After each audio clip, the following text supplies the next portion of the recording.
I don't understand everything that's going on now and why it's so different. It doesn't feel like. The late afternoon sun spilled golden streaks over Flagstaff, casting long shadows through the blinds of an oversized house that once echoed with children's laughter and the hope of something. Revolutionary, a modern polygamist family daring to be televised, daring to claim unity, but now sat eerily still, a husk of broken dreams and fractured loyalties. Upstairs, Robyn Brown sat on the edge of her bed, unmoving, her eyes glassy as she stared into the void beyond the window. Around her, disarray, rain-scattered bills with angry red stamps, eviction warnings, utility shut-off threats, a pending tax notice from the IRS screaming louder than any words could. Her jewelry boxes stood untouched, hollow symbols of a business that once promised independence, but now felt like anchors tied to a drowning ship. Downstairs, Kody Brown paced aggressively, his footsteps a desperate rhythm of denial as he tried to circle away the gravity of their reality, but no amount of motion could shake off the truth. They were caught in a web of consequences spun not by chance but by years of favoritism, financial mismanagement, and the systematic alienation of the very women who once trusted them to lead. Robyn's voice cracked as she murmured, "I don't want to do this," her hands trembling over her lap, but choices had long since narrowed. Their income had evaporated, TLC checks dwindled to crumbs. The public's affection turned cold, and once loyal fans now rallied behind those they'd driven out. Kody clenched his jaw and, in a bizarre moment of performative bravado, faced an imaginary camera with the forced enthusiasm of a fading YouTuber. Hi everyone, welcome back to my channel. Don't forget to like and subscribe." The sarcasm dissolved almost immediately, replaced by bitterness. "This is something Meri owes us," he snapped. "She's got the B&B, she's making money off her little mountain vacations, and she's not sharing a dime. She owes this family," but the word family rang hollow, like a ghost of what once was. Since Christine left, then Janelle, and finally Meri, the dream had fractured into shards too sharp to repair. And now, with all illusions gone, Robyn. Did the unthinkable she reached for her phone, her finger hovering over a contact name that used to feel familiar but now triggered dread? Meri Brown. She exhaled slowly, then pressed call. Hundreds of miles away in Parowan, Utah, Meri stood. In her cozy, sun-drenched bed and breakfast, sipping a warm cup of coffee. The air there was still, clean, sacred. The retreat she had built with her own hands had become a haven, not just for herself, but for women across the country looking to rediscover themselves. Guests came not for the fame, but for the peace. Meri now radiated peace she had earned through fire and loss. She hadn't heard from Robyn or Kody in nearly a year. Not since she'd walked away on her own terms. Not since she'd chosen herself for the first time in decades. When the phone rang and Robyn's name appeared, her heart skipped. Not in longing, but in a visceral, ancestral warning. Still, curiosity tugged. She answered. "Hey, Meri." Robyn's voice was cracked, dry, broken. "Kody's here too," she added quickly, the desperation seeping through. We need to talk." Meri felt her stomach tighten. "About what?" she asked carefully. Robyn dropped to a whisper, her voice almost inaudible. "We're in trouble financially. The house, the debt, the taxes. We're drowning." And then Kody's voice barged through, loud, commanding, entitled, as if nothing had changed. "Meri's family gave you years of support. You benefited from us. Now you owe it to us to help just until we get back on our feet." Meri inhaled sharply, then let out a quiet, knowing laugh. Not cruel, but sad, soaked in years of betrayal. "You're asking for my assistance." She said the words like steel wrapped in silk. "After all the times I begged just to be seen, to be loved. And you both made me feel like I didn't matter. Robyn tried to interject. We didn't, but Meri was resolute now, unmoved.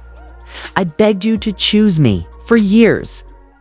And now you call because the money's gone. There was a long pause, and then Meri said the only thing that needed saying. No, I'm not going to help you. And with that, she ended the call. The silence on the other end hitting Kody harder than any insult ever could. He stood frozen, phone still to his ear, unable to believe she'd done it, said no. Truly, unequivocally, no. And not just to money, but to them, to their hold, to their manipulations, to the fantasy. Rage swelled in Kody's chest and exploded as he hurled the phone across the room, watching it shatter against the wall. This is your fault, he roared at Robyn. You pushed her away just like Christine and Janelle. You drove them all out. Robyn flinched as if slapped, but her response was swift and raw. You went along with it, she shouted back, her voice trembling. You picked me.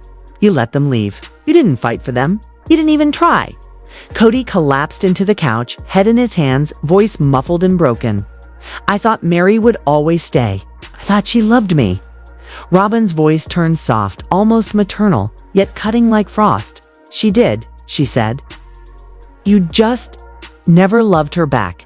And then came the silence. It's the kind that fills a house completely. It's the kind that echoes louder than screams. It's the kind that confirms something beautiful is irretrievably gone. In Utah, Meri stood at the window of her mountain home, watching the wind ripple through the trees, wrapped in a serenity that felt more like armor than atmosphere. She didn't feel angry. She didn't feel vengeful. She felt right, solid, whole. She had spent so many years hoping they'd pick her, fight for her, love her, but they hadn't. And now, she had picked herself.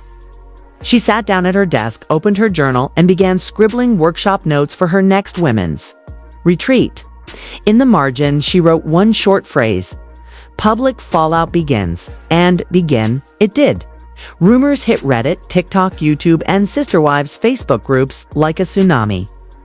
One alleged family insider, rumored to be a child or neighbor, leaked that Kody had been spotted at a local pawn shop. Robyn, too, was supposedly preparing to sell off pieces of her My Sister Wife's closet jewelry, and the bombshell that they had reached out to Meri for help and she'd refused. The internet erupted.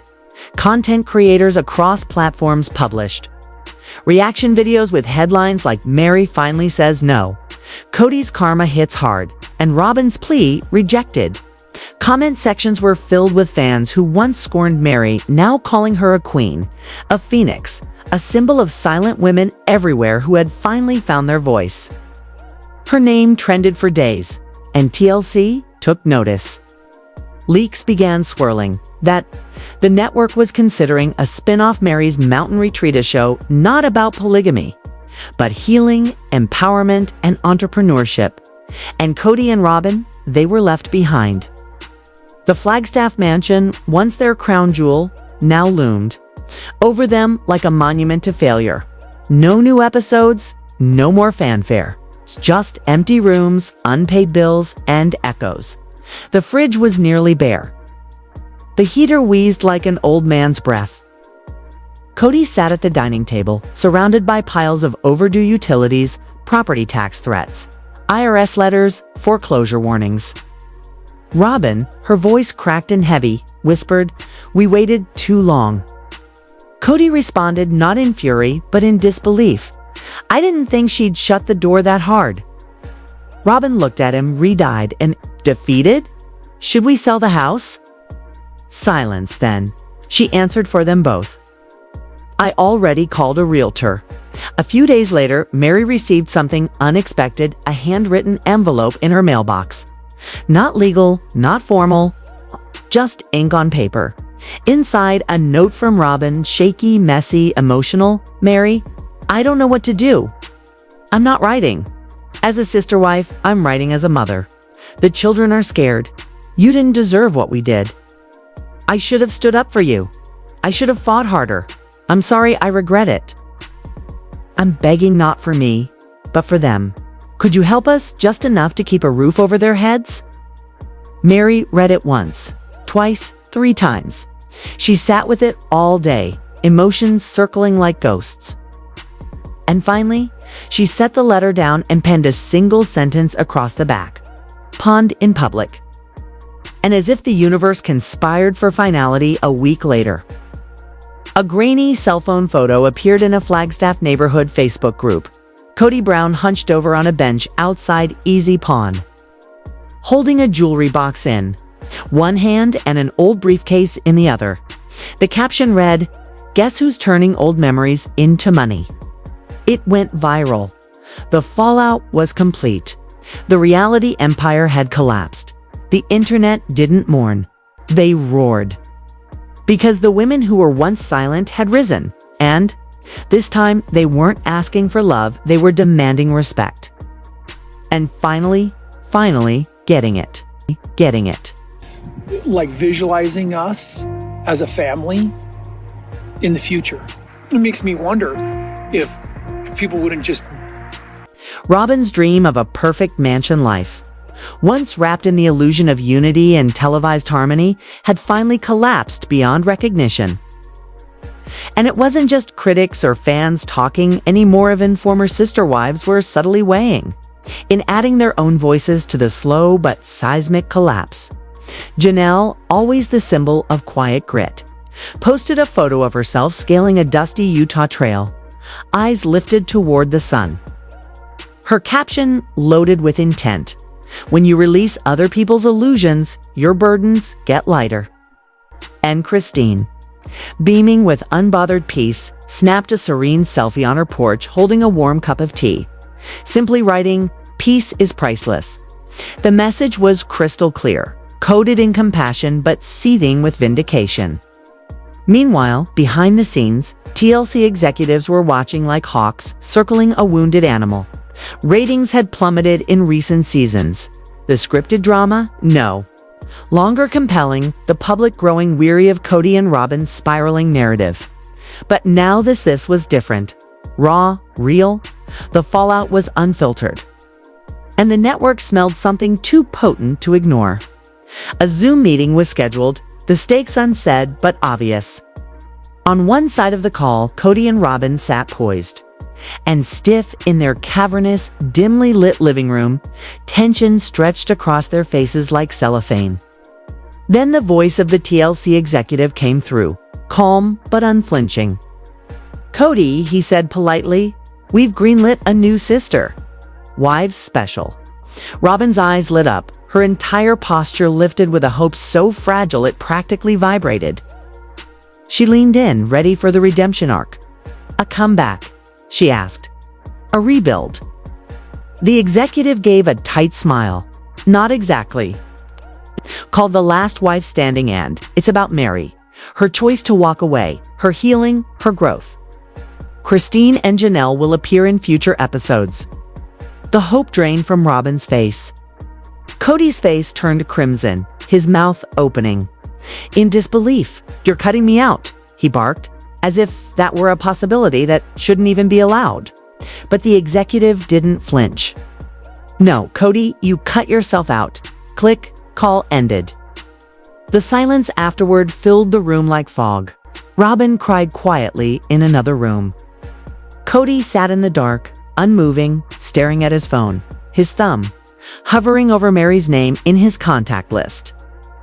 He thought of sending a message, a final plea, a last-ditch apology.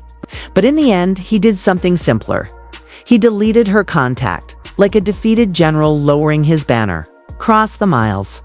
In sunny Parowan, Meri stood before a circle of women at her retreat, her voice steady, eyes soft but resolute. "There's a moment," she said, "when you stop chasing people who never chose you on, you finally hear the voice that was always your own." The women nodded, a few teared up, the air thick with recognition. And at that moment, Meri wasn't just healing, she was leading. Meanwhile, back in Flagstaff, Kody's once prized mansion now loomed as a mausoleum of failure. It was dusk. The walls felt like they were closing in. The laughter of children, the clinking of shared dinners, the false cheer-all, gone. What remained was the drone of unpaid debt and a house echoing with memory. Robyn slouched at the kitchen. Table surrounded by unopened mail, collection notices, declined credit offers, and a utility shut-off warning with a red circle scrawled across it. Her eyes were puffy, her body weak from hunger and heartache. She hadn't eaten in 2 days. The jewelry Kody had once given her sparkling keepsakes from a time when he still doted on her were now gone. Pawned off for spare change, the home was no longer sacred or safe. It was just a burden. In the next room, Aurora sat on the edge of the couch, arms wrapped tightly around herself, phone glowing dimly in her lap. Her face was a complex knot of emotion, concern, disappointment, betrayal, and something else. Awakening. Then, finally, a voice pierced the stagnant air, quiet, but edged with resolve. "Why did you bring us into this?" Aurora asked, her voice quivering with years of unspoken truth. Robyn looked up, startled. Her daughter had never challenged her before. "What made you think this life, this house, these decisions would be okay? You said it would all work out. Why?" Robyn blinked rapidly, trying to find her footing. "I wanted to protect you, sweetheart. It's all I ever wanted," she replied. But Aurora shook her head, trembling. "No, you didn't just protect us. You controlled us. You said Meri was unstable. Christine only cared about herself. That Janelle was ungrateful, and we believed you. I believed you." Her voice cracked, but she didn't stop. "But I see it now. You and Kody didn't just lose. People, you pushed them away. And now we're all alone." Robyn's face fell apart, lips trembling, breath shallow. "Don't say that," she begged. "You don't know what I gave up." But Aurora didn't. "Blink. I do know. I've been watching for years. You told us who the enemy was before we were old enough to decide for ourselves. You made sure we stayed loyal to your version of things, even when it didn't feel right." Robyn stared in disbelief as her daughter, once compliant, once clinging, now stood on her own ground. "Even in my worst teenage years," Aurora said softly, "I never raised my voice to you. But you need to hear this. You deceived us. You used Kody as a weapon. And now, he's not even a father anymore. He's just a ghost, drifting around, angry and hollow." Hours passed like shadows melting into night. And then Aurora, with hands shaking but heart steady, did something no one saw coming. She turned on her phone, walked into her bedroom, and recorded a video. Her face, streaked with tears, filled the screen. Her voice, although shaky, was deliberate.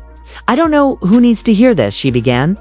"But sometimes the people who raise you don't tell you the truth. Sometimes they tell you that everyone else is wrong so they can keep control. And one day you realize you helped them do it." She took a long, quiet breath. "To Christine, Janelle, Meri, if you ever hear this, I'm sorry. I believed everything they said. I didn't ask questions. But now, I see you. I see it all." The video posted. Within hours, it was everywhere. Reddit threads exploded, TikTok stitched it. YouTube commentary lit up like wildfire.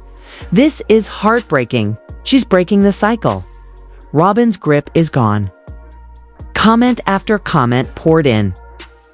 The moment marked a rupture, not just in the family, but in the entire sister-wives narrative. This wasn't just drama, it was revelation. It was generational. And in a hallway darkened by shame, Robyn watched the video. Phone clutched in trembling hands, her daughter's voice echoing with the kind of finality that couldn't be denied. As the last words played, Robyn's knees buckled beneath her, and she collapsed to the floor, the tiles cold and unforgiving beneath her body. Sobs racked her frame, the grief animalistic. Kody ran in from the next room, his voice frantic, but when he tried to hold her, she shoved him away with a force that startled them both. "She betrayed me," Robyn howled. "My own daughter, she betrayed me." But no one corrected her. No one comforted her. Because betrayal wasn't the word. Truth was. The truth had finally erupted on. Not even Robyn could pretend it hadn't. And it hadn't. About this relationship. And I'm definitely not wearing a victim card just because I want my feelings and boundaries and emotions respected. I don't think that's being a victim. Kody wouldn't look up. He couldn't bear to meet her eyes. And for a while, he said nothing. There was nothing left to say because, deep down, they both knew the truth. This happened because of you, Robyn, he finally said, his voice low and drained of emotion. Because of both of us, Robyn replied, curled up on the cold wooden floor, silent tears slipping down her face. The home that once embodied her dreams now echoed with emptiness and isolation. Her carefully maintained image, the smiles, the sweetness, the script had unraveled. And even her children had begun to see through it. One late night in Utah, Meri's phone buzzed with an Instagram message from Aurora. Hi Meri, I know. This will probably come as a shock, but I had to reach out. Didn't realize everything until recently. I believed what they said about you for so long, but now I know better. I'm sorry. You didn't deserve what happened. Meri sat still, letting it wash over her like sunlight after a long, bitter winter. She replied, "Thank you for saying that. It takes courage to confront the truth. I hope you find peace, Aurora. You deserve it." That message was the beginning of the end. Aurora's subsequent video didn't just go viral, it tore open a long story. Headlines exploded. Daughter of sister wives breaks silence. Robyn Brown's deception exposed. Kody Brown's daughter speaks out. Public sympathy surged for Meri. TLC moved quickly, inviting Meri for a one-night special. Christine and Janelle agreed to appear. Most stunningly, Aurora said she would speak her truth on air. Robyn, meanwhile, stayed in bed, clutching an old wedding photo with Kody, once a symbol of love, now a relic of delusion. At TLC's Los Angeles headquarters, producers watched Aurora's TikTok with silent intensity. Executive producer Vanessa McKenna tapped a folder labeled Sister Wives, The Reckoning, a one-night event. She declared, "We bring them all. Meri, Christine, Janelle, the kids of Aurora. And we put Kody and Robyn in front of them. No filters, no scripts, it's just truth." It was approved on the spot. A week later, the set was ready, a cozy living room style, muted tones, warm lights, but tension hung like fog. Christine sat upright in plum, Janelle in forest green, Meri composed and calm. Aurora sat beside Meri, anxious yet resolute. Host Julia Matt introduced the Browns. Kody stepped out stiffly. No one acknowledged him. Robyn followed, pale and trembling. Aurora didn't even glance her way. Silence thickened as Julia opened. "We're not here for statements. We're here for the truth. What happened to this?" "Family," Janelle replied. "You built a kingdom, Kody, and demanded loyalty to one queen." Christine added, "You called survival betrayal." Kody murmured, "You've no idea how hard it was for me." Meri gently said, "Yes, we do. We lived it." Julia turned to Aurora. She faced her parents. "You didn't protect us. You protected your reality. The only way to find truth was to leave your lie." She held Meri's hand. "I choose now." Robyn sobbed. "I tried to hold the family together." Meri calmly said, "No, you kept me out." Julia asked Kody, "Do you take responsibility?" Christine pressed, "Say it." Kody, voice cracking, "I failed." Again, louder, "I failed. I chose ego over fairness. I ignored Meri, lashed out at Janelle, and panicked when Christine left. I made Robyn my shelter." Robyn snapped, "You all betrayed me." Christine said, "No, Robyn, you betrayed us by staying silent, taking everything and discarding Meri like rubbish." Meri said, "You want sympathy without accountability." Kody didn't comfort Robyn. Julia asked, "What happens now?" Christine, "We move forward. For our kids, for ourselves." Meri, "We heal. We stop mistaking suffering for love." Aurora, "We break the cycle." All eyes turned to Kody. He said nothing. His voice no longer mattered. The special aired to massive acclaim, not just as television, but as justice, a reckoning. If you followed this journey on my channel, Starspialusa, thank you. Subscribe for more real, raw stories. This wasn't just a show. It was a beginning.